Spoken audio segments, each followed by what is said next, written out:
अक्सर जब हम किसी आधुनिक स्मार्टफोन या किसी नई इलेक्ट्रिक गाड़ी को देखते हैं, तो उसकी चमकती हुई स्क्रीन और एकदम चिकनी धातु को देखकर लगता है कि ये भविष्य की कोई एकदम साफ सुथरी स्वतंत्र चीज है। हाँ, बिल्कुल। ऐसा लगता है कि जैसे इनका उस मिट्टी या कीचड़ से कोई लेना देना ही नहीं है, जहाँ से हम सब आए हैं। सही कहा। हमारी आधुनिक तकनीक काफी बाइनरी और सीधी लगती है। हम लोग अक्सर ये मान लेते हैं कि ये लेबोरेटरीज और कारखानों में बनी एक आर्टिफिशियल दुनिया का हिस्सा है। देखिए, ये मानना बहुत आम है। हम सोचते हैं कि इसका हमारी प्राकृतिक दुनिया की उलझनों से या ज़मीन से कोई सीधा संबंध नहीं है। लेकिन अगर हम उस बैटरी को खोलकर उसके आकार और उसके मूल तत्वों तक जाएं, तो हम सीधे डेमोक्रेटिक रिपब्लिक ऑफ कॉन्गो की खदानों की लाल मिट्ट में जा पहुंचेंगे। एकदम सही। और सिर्फ वही नहीं, हम अंतर्राष्ट्रीय नावहन यानी इंटरनेशनल शिपिंग के उन व्यस्त समुद्री मार्गों से भी जुड़ जाएंगे, जो आज की भू राजनीति को आकार देते हैं। अच्छा, और तो और हम अंतरिक्ष के खतरनाक रेडिएशन से लेकर उन्हीं प्राकृतिक परिस्थितिक तंत्रों से बन जाएंगे जिन्हें हजारों साल पहले आदिवासी अपनी गुफाओं की दीवारों पर उकेरते थे। मतलब सब कुछ एक अदृश्य धागे से बंधा हुआ है। हम अपनी सुविधा के लिए विज्ञान, भूगोल, कूटनीति और प्राचीन इतिहास के बीच जो दीवारें खड़ी करते हैं, वो असल में बहुत खोखली हैं। वाकई, गहराई में जाने पर पता चलता है कि दुनिया की हर चीज एक दूसरे से पूरी तरह गुंथी हुई है।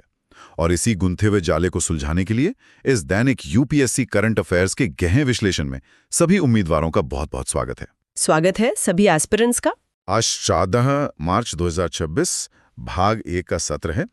आज के हमारे सोर्सेस में प्राचीन इतिहास से लेकर विज्ञान और अंतर्राष्ट्रीय संबंधों तक की महत्वपूर्ण जानकारी शामिल है। और ध्यान रहे कि इनमें से कुछ विषय हमारे पिछले सत्रों में भी चर्चा में आ चुके हैं, इसलिए ये आज सभी उम्मीदवारों के लिए एक बेहतरीन रिवीजन के रूप में भी काम करेंगे। हाँ, रिवीजन बहुत ज़रूरी है। तो आगे बढ़ने से पहले मेरे सभी सुनने वालों से गुजारिश है कि इस सीरीज़ को लाइक और सब्सक्राइब ज़रूर करें, ताकि ऐसी कोई भी ज़रूरी जानकारी छूट ना जाए। तो चलिए इसको थोड़ा विस्तार से समझते हैं। बिल्कुल। शुरुआत कहाँ से कर रहे हैं आज हम? आज हमारी शुरुआत होती है उसी प्राचीन कला से जो प्रकृति और इंसान के शुरुआती रिश्ते को दर्शाती है। हम दक्षिण भारत की नीलगिरी पहाड़ियों की कुरुम्बा पेंटिंग की बात कर रहे हैं। हाँ, कुरुम्बा कला। देखिए, ये महज कुछ आड़ी तिरछी रेखाएं नहीं हैं, ये लगभग 3000 साल पुरानी प्रागैतिहासिक कला है। 3000 साल, ये तो वाकई काफी पुरानी बात हो गई। हाँ, मुख्य रूप से तमिलनाडु, केरला और कर्नाटका के जंक्शन पर रहने वाली कुरुम्बा जनजाति ने इसको जिंदा रखा है। ये कला हमें बताती है कि जब दुनिया के कई हिस्सों में सभ्यताएं बसने का तरीका ही खोज रही थीं, तब ये आदिवासी अपने पर्यावरण को डिकोड कर रहे थे। और सबसे कमाल की बात तो ये है कि वो इसके लिए प्रकृति का ही इस्तेमाल कर रहे थे। मुझे ये पढ़कर बहुत हैरानी हुई कि वो रंग बनाने के लिए वेंगाय पेड़ की राल का इस्तेमाल करते थे। बिल्कुल, जिससे उन्हें पीला, भूरा या काला रंग मिलता था। हाँ, और पत्तियों को पीसकर हरा रंग निकाला जाता था। उनका कैनवस कोई आम कपड़ा नहीं, बल्कि गाय के गोबर से पुती हुई दीवारें होती थी। और आपको क्या लगता है, ऐसा वो सिर्फ इसलिए करते थे क्योंकि उनके पास विकल्प नहीं थे? ऐसा नहीं है। वेंगाई पेड़ की राल एक बेहतरीन नेचुरल बाइंडर का काम करती है। अच्छा, मतलब वो कलर्स को फेड नहीं होने देती। सही पकड़ा। वो रंगों को हजारों सालों तक दीवारों से चिपकाए रखती है। उनका जो ज्ञान था वो काफी वैज्ञानिक था। अगर इसको आज के कॉन्टेक्स्ट में देखा जाए तो कुरुम्बा पेंटिंग्स असल में प्राचीन काल के इन्फोग्राफिक्स हैं। इन्फोग्राफिक्स, ये काफी दिलचस्प तुलना है। हाँ, देखिए ना, वो ज्यामितीय आकारों जैसे बिंदुओं और रेखाओं का उपयोग करके अपने समुदाय, जानवरों और झोपड़ियों को दर्शाते थे। ये सिर्फ घर सजाने का तरीका नहीं था। सही कहा। ये एक पीढ़ी से दूसरी पीढ़ी तक जंगल में जीवित रहने और प्रकृति के प्रति आभार व्यक्त करने का एक पूरा विजुअल डेटाबेस था। विजुअल डेटाबेस, बिल्कुल सही शब्द है। और अगर हम इसको बड़े परिदृश्य से जोड़कर देखें, तो हमें समझ आएगा कि आधुनिक दुनिया में इन जनजातीय संस्कृतियों का संरक्षण क्यों इतना महत्वपूर्ण है। कुरुम्बा कला आज विलुप्त होने की कगार पर है। ये काफी दुख की बात है ना? जब ऐसी कोई कला खत्म होती है, तो हम सिर्फ एक चित्रकारी नहीं खोते, बल्कि प्रकृति के साथ सह अस्तित्व का वो हजारों साल पुराना डेटाबेस भी खो देते हैं। ये कला हमें सिखाती है कि बिना पर्यावरण को नुकसान पहुंचाए सीमित संसाधनों में भी खुद को कैसे अभिव्यक्त किया जा सकता है। ये वाकई बहुत ही गहरा विचार है। प्रकृति के साथ इसी तालमेल से निकलकर अब हम प्रकृति के उस रूप की ओर चलते हैं जो इंसानी इतिहास की दिशा तय करता है। यहाँ आकर मुद्दा वाकई बहुत दिलचस्प हो जाता है। ऐसे क्या मुद्दा आ गया अब? क्योंकि अब हम बात कर रहे हैं उत्तर भारत की बर्फीली घाटियों से निकलने वाली ब्यास नदी की, जिसे प्राचीन काल में विपाशा कहा जाता था। विपाशा। जिसका अर्थ ही होता है बंधनों से मुक्त। और इस नदी ने इतिहास में वाकई एक बहुत बड़ा बंधन खींचा था। बिल्कुल। 326 ईसा पूर्व में आधी दुनिया को रौंदते हुए आगे बढ़ रही सिकंदर की सेना यानी अलेक्जेंडर द ग्रेट की सेना इसी नदी के तट पर आकर रुक गई थी। ब्यास नदी सिकंदर के आक्रमण की पूर्वी सीमा बन गई थी। हाँ, अक्सर हम पढ़ते हैं कि सिकंदर की सेना थक गई थी, लेकिन अगर ब्यास नदी वहां ना होती तो शायद कहानी कुछ और ही होती। एक भौगोलिक संरचना ने इतिहास का पूरा रुख ही बदल दिया। यही तो भूगोल की ताकत है। अगर इसके भूगोल को थोड़ा और समझें तो ये नदी हिमाचल प्रदेश के मध्य हिमालय में 13,050 फीट की ऊंचाई पर स्थित रोहतांग दर्रे से निकलती है। सही जानकारी है। वहां से कुल्लू और कंगरा घाटी को सींचते हुए लगभग 470 किलोमीटर का सफर तय करके पंजाब के हरीके में सतलुज नदी में मिल जाती है। और इसका पारिस्थितिक महत्व भी कम नहीं है। मेरे ख्याल से ब्यास नदी के जल स्तर को बनाए रखने में पश्चिमी विक्षोभ यानी वेस्टर्न डिस्टर्बेंसेस की बहुत बड़ी भूमिका होती है ना? बिल्कुल होती है। सर्दियों में भूमध्य सागर से उठने वाली ये हवाएं जब हिमालय से टकराती हैं तो बेसिन में भारी बर्फबारी होती है और वही बर्फ गर्मियों में पिघलकर नदी को जिंदा रखती है। और इसी पानी को नियंत्रित करने के लिए कांगड़ा जिले में पौंग बांध बनाया गया है। तो एक तरफ हमारे पास ब्यास नदी है जो बर्फ और पानी से जीवन को सींचती है। लेकिन भूगोल हमेशा इतना मेहरबान नहीं होता। सही कहा ना मैंने? एकदम सही। अगर हम इसी ऊंचाई को लें और उसमें से पानी को पूरी तरह से हटा दें तो हम सीधे आंडिस पर्वतमाला की चिली अर्जेंटीना सीमा पर पहुंचेंगे। यहां बात हो रही है नेवादो ओजोस डेल सालादो की। ओह, ये तो काफी चर्चा में रहा है हाल ही में। हाँ, हाल ही में इंडियन इंस्टीट्यूट ऑफ साइंस यानी ISIC के एक प्रोफेसर ने इसको फतह किया है। देखिए, नेवादो ओजस डेल सालादो दुनिया का सबसे ऊंचा सक्रिय स्ट्रैटोवोल्केनो है, यानी एक एक्टिव आग उगलने वाला ज्वालामुखी। इसकी ऊंचाई लगभग 6893 मीटर है। 6893 मीटर्स। ये तो लगभग माउंट एवरेस्ट के बेस कैंप से भी काफी ऊंचा है। बिल्कुल। और ये अटाकामा रेगिस्तान के बेहद करीब स्थित है, जिसे दुनिया की सबसे सूखी जगह माना जाता है। यहाँ का वातावरण इतना खुश्क है कि इतनी ऊंचाई के बावजूद बर्फ सिर्फ सर्दियों में ही टिक पाती है। लेकिन जो चीज मुझे सबसे ज्यादा चौंकाती है वो ये है कि इतने सूखे और बंजर ज्वालामुखी के पूर्वी हिस्से में लगभग 6390 मीटर की ऊंचाई पर एक स्थायी क्रेटर झील मौजूद है। हाँ, ये सुनने में थोड़ा अजीब लगता है। अजीब? एक तरफ अताकामा की खुश्की और दूसरी तरफ इतनी ऊंचाई पर पानी का टिके रहना, ऐसा आखिर कैसे संभव है? यही तो प्रकृति का जादू है जो असल में विज्ञान है। इतनी ऊंचाई पर एटमॉस्फेरिक प्रेशर बहुत कम होता है और तापमान रात में -10 डिग्री तक गिर जाता है। तो फिर पानी बर्फ क्यों नहीं बन जाता? क्योंकि एक ज्वालामुखी है। इसके भीतर की भूतापीय ऊर्जा यानी जियोथर्मल हीट बर्फ को पिघलाकर एक छोटे से हिस्से में पानी को जमने से रोकती है। ये एक ऐसा माइक्रोक्लाइमेट है जहां आग और बर्फ मिलकर एक झील को जिंदा रखे हुए हैं। तो इस सब का आखिर क्या मतलब निकलता है? मतलब ये कि चाहे ब्यास नदी की बर्फीली घाटियां हों या एंडीज का सूखा ज्वालामुखी, जीवन और प्रकृति हर एक्सट्रीम कंडीशन में अपना संतुलन बनाना जानते हैं। सही बात है। और इस संतुलन को बनाए रखने का काम करते हैं कुछ बहुत ही खास जीव। चलिए अब सीधा इथियोपिया के मैकले शहर चलते हैं, जहां के इको वॉरियर्स कोई इंसान नहीं बल्कि स्पॉटेड हाइना हैं। स्पॉटेड हाइना। देखिए, इन्हें अक्सर हॉलीवुड फिल्मों या कहानियों में विलन की तरह पेश किया जाता है। इन्हें लाफिंग हाइना भी कहते हैं क्योंकि अजीब आवाज के कारण। हाँ, लायन किंग मूवी में भी इनको काफी बुरा दिखाया गया था। बिल्कुल। लेकिन पारिस्थितिकी तंत्र यानी इकोसिस्टम में इनकी भूमिका एक सुपर हीरो जैसी है।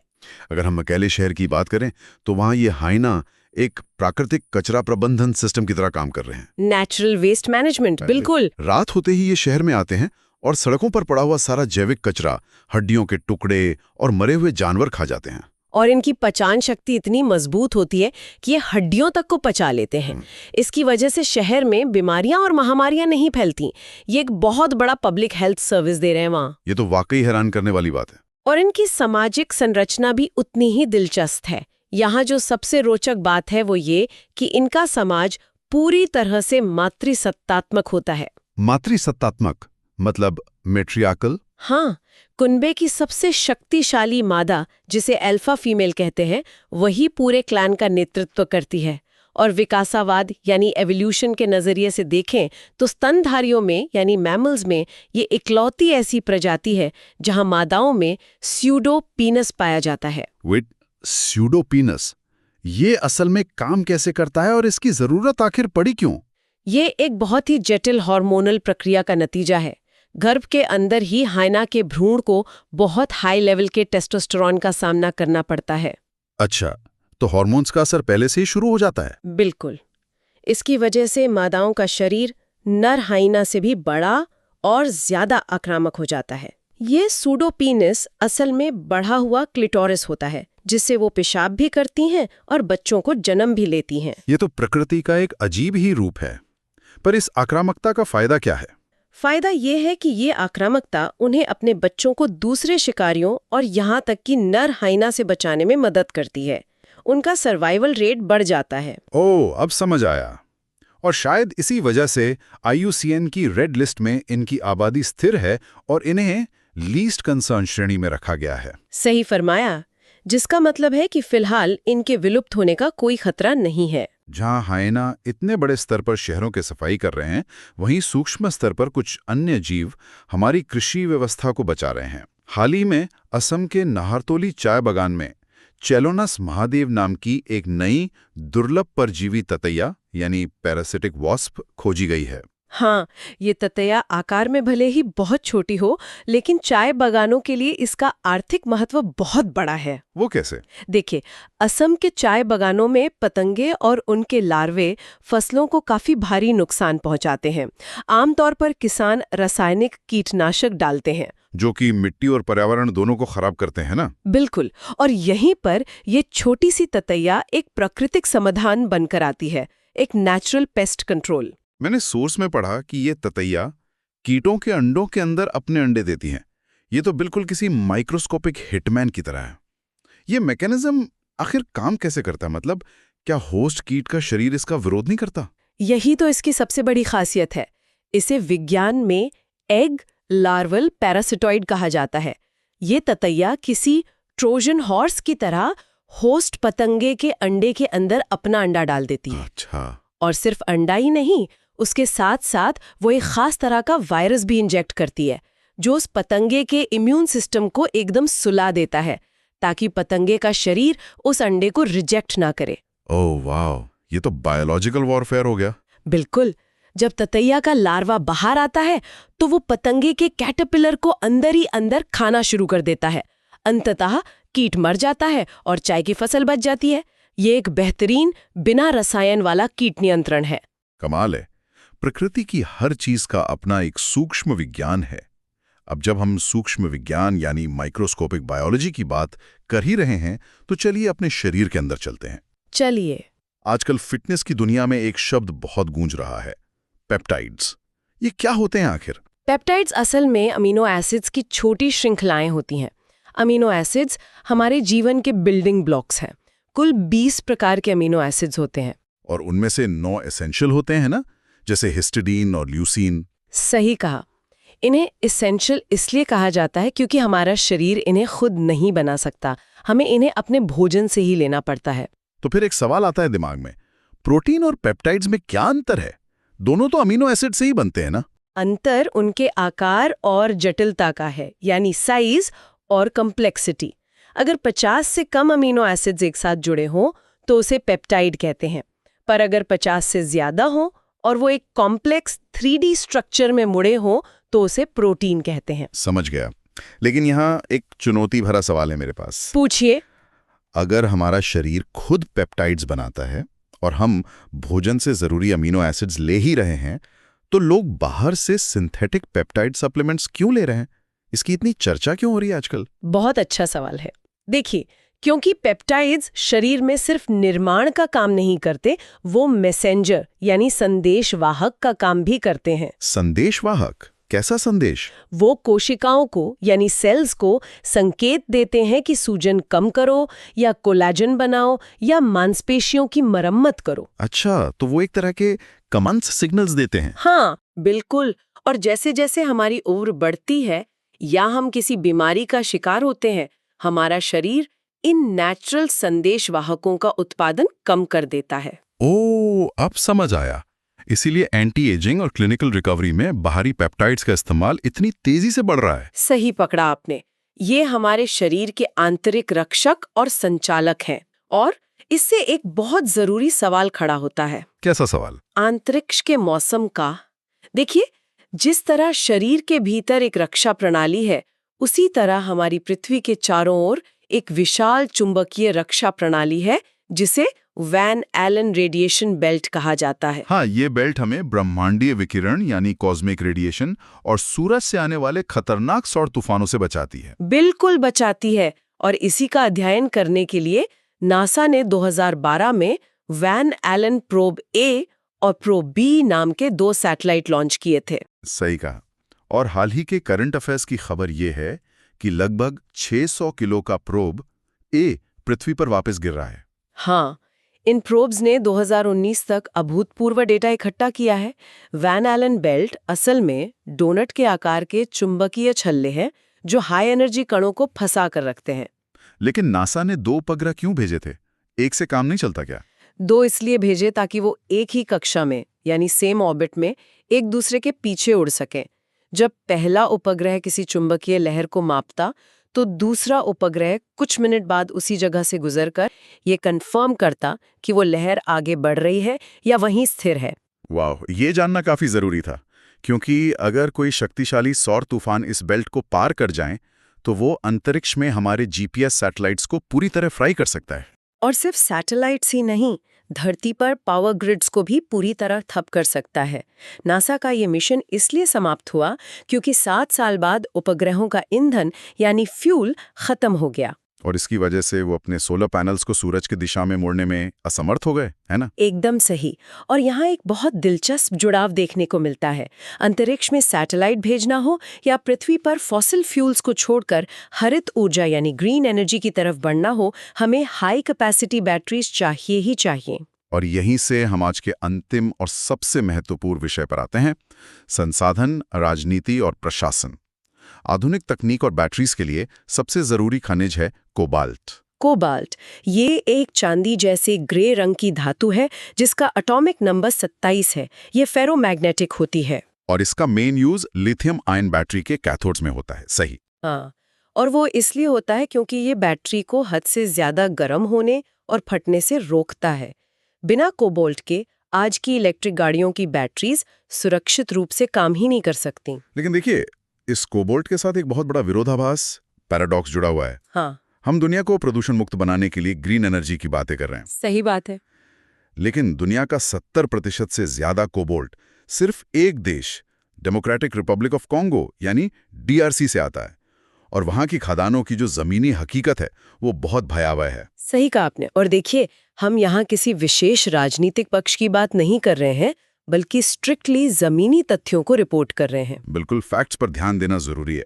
भारी मांग के कारण कोंगो में अनियंत्रित खनन हो रहा है, जिसके चलते वहां के जंगलों को काटा जा रहा है, पानी जहरीला हो गया है और खदानों में काम करने वाले लोगों के स्वास्थ्य पर बहुत गंभीर असर पड़ रहा है। ये तो सीधे तौर पर ह्यूमन राइट्स और एनवायरनमेंट का इशू है। और भारत की क्या स्थिति है इसमें? भारत में भी झारखंड, ओडिशा और राजस्थान में कोबाल्ट मौजूद है, लेकिन हमारी तकनीक अभी इतनी विकसित नहीं है कि हम उसे बड़े पैमाने पर उसका खनन कर सकें जो हमारी मांग को पूरा कर सके। तो एक तरफ हम स्वच्छ भविष्य चाहते हैं और दूसरी तरफ एक देश के पर्यावरण की बलि चढ़ रही है। जब ऐसे दुर्लभ और ऊर्जा संवेदनशील संसाधनों की बात आती है तो पूरी दुनिया का प्रशासन आखिर कैसे काम करता है? यहीं पर अंतर्राष्ट्रीय संस्थाओं का महत्व समझ में आता है। जब बात परमाणु ऊर्जा या यूरेनियम जैसे संसाधनों की होती है, तो इंटरनेशनल एटॉमिक एनर्जी एजेंसी यानी IAEA की भूमिका सबसे अहम हो जाती है। आइए, इसका शुरुआती इतिहास काफी रोचक है। 1953 में अमेरिकी राष्ट्रपति आइजनहावर ने एटम्स फॉर पीस का नारा दिया था, जिसके बाद 1957 में इसकी स्थापना हुई। हाँ, और इसका मुख्यालय ऑस्ट्रिया के वियना में है। लेकिन ये एजेंसी असल में काम कैसे करती है? क्या यह सिर्फ एक सलाह देने वाली बॉडी है या इसके पास कोई रियल पावर है? चित करना है कि परमाणु ऊर्जा का उपयोग सिर्फ शांतिपूर्ण कार्यों जैसे बिजली बनाना या चिकित्सा के लिए हो, बम बनाने के लिए नहीं। बिल्कुल। IAEA के पास एक बोर्ड ऑफ गवर्नर्स होता है। ये संस्था बाकायदा देशों के परमाणु संयंत्रों का वेरिफिकेशन यानी सत्यापन करती है, ताकि वहां कोई गुप्त हथियार ना बन रहे हों। एक तरह का इंटरनेशनल वॉचडॉग है ये। अच्छा, और चाहे कोबाल्ट हो, यूरेनियम हो या आम व्यापार का सामान, ये सब दुनिया भर में जहाजों के जरिए ही तो पहुंचता है ना? सही बात है। ग्लोबल शिपिंग लेन्स के बिना ये सब रुक जाएगा। अंतर्राष्ट्रीय कूटनीति के साथ साथ इन समुद्री मार्गों का राष्ट्रीय स्तर पर सुरक्षित होना भी बहुत जरूरी है। और इसी के लिए भारत में राष्ट्रीय शिपिंग बोर्ड यानी NSB की स्थापना की गई थी। बिल्कुल। 1959 में स्थापित ये बोर्ड एक वैधानिक निकाय है, यानी एक स्टैट्यूटरी बॉडी है। इसका मेन काम क्या होता है?